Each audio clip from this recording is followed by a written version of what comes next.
All right, back with the El Salvador Civil War game, and I've corresponded with my opponent, and he seems to be adamant that the rule clearly states that he has to roll for his brigades. So we'll let him roll for his brigades. I was going to give him an out to where we rolled the dice and chose which version of the rules we were going to use, but he said it's pretty clear, so I'll take the I'll take the roll for the brigades. Now his brigade here, he just rolled for. Let me find that brigade. A third. It was a third brigade someplace around here. Come on, where is he at? Looking for a brigade. Oh, and I got to roll for this one. He wants me to re-roll for this one, so he said he just forgot about moving that one. So I'm trying to find out where his third is. Be right back. Alright, there he was. Underneath the artillery unit. Well, he just rolled a 1. And according to the scenario rules, no movement on odd numbers. So the third will not move. We will be back with his continuing regular ground unit movement phase. Be back. Alright, then he attempted to roll for his first brigade. I guess that there in El San Salvador, and that was a fail. He rolled another 1. He's got the bad bug on the die rolls. We'll be right back.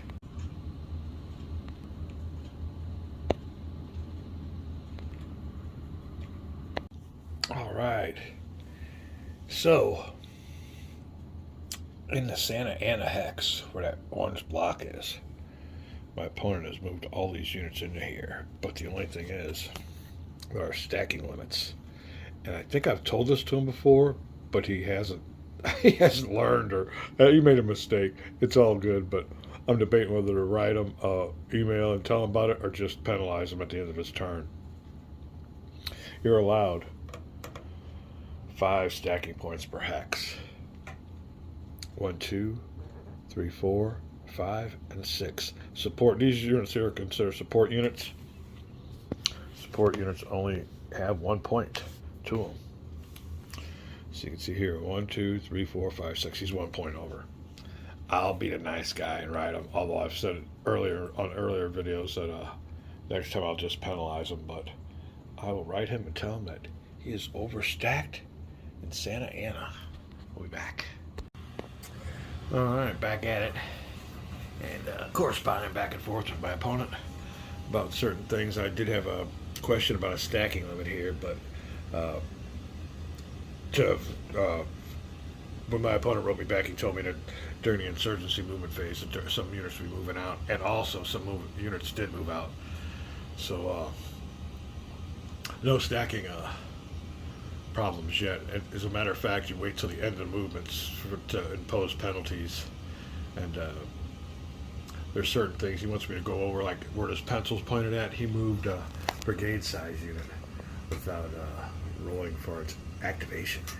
And he's saying that they have to be activated during the game. I gave him the option of not, but he says the rules say that, so I got to roll for that unit here at the end. Units turned sideways are regular Salvadoran units that have moved. You can see their spot here. I don't really see any attacks. I do see something maybe coming up right here. But other than that, I think it's just a matter of rearranging forces. It is the El Salvador insurgency movement phase. And I'm not seeing many insurgency units. He's starting to, well, he hasn't lost any, has he? Maybe he has, but let's look and see. I think these are all regular units here that he's lost, yeah. So insurgencies, but we just ain't seeing them. They're there. There's one here, another one there. It's a civilian CMA, civilian military assistance company of paratroopers, special forces. There you go. Ones with the stripes of the insurgency units. That is his insurgency movement phase, and other than that, at the end of his turn, we will check for stacking limits and impose penalties like he agreed to. So we're supposed to do. He thinks he's got the limits at the end of all the turns. At the end of the movement, he says it'll be within regulations or within rules. So we just have to roll for this unit here because he did not roll to see if they activated. But as the state of things, we're still getting a little bit of game time, and it's kind of busy. With the holidays coming on up, I don't know if I'll be able to. Nice weather outside means not much time inside. But we're making the most of a little bit of downtime. We'll be back. All right, well, his insurgency movement phase has come and gone. You can see here his insurgency units that have moved. He did a little bit of a switch between this unit and this unit. He bailed this unit out, which was a weaker unit, put a civilian military assistance, special forces paratrop unit in Santa Ana, beefing it up. It is now his air mission phase.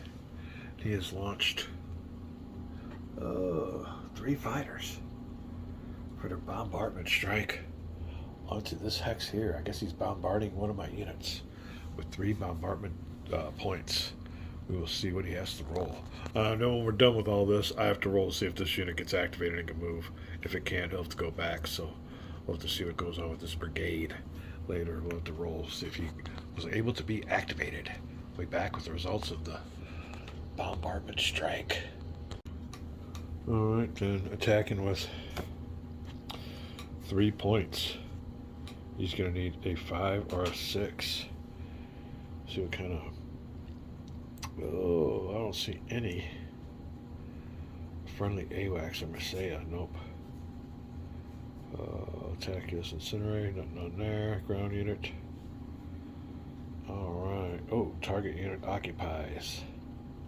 Yeah. And we are in a clear hex. Oop.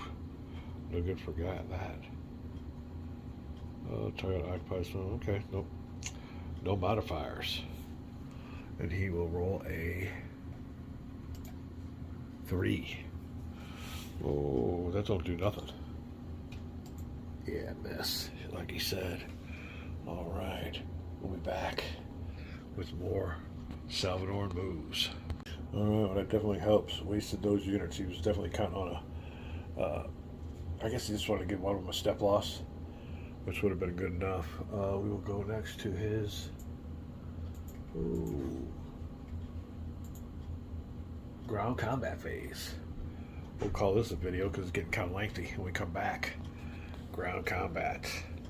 Pick it up next video.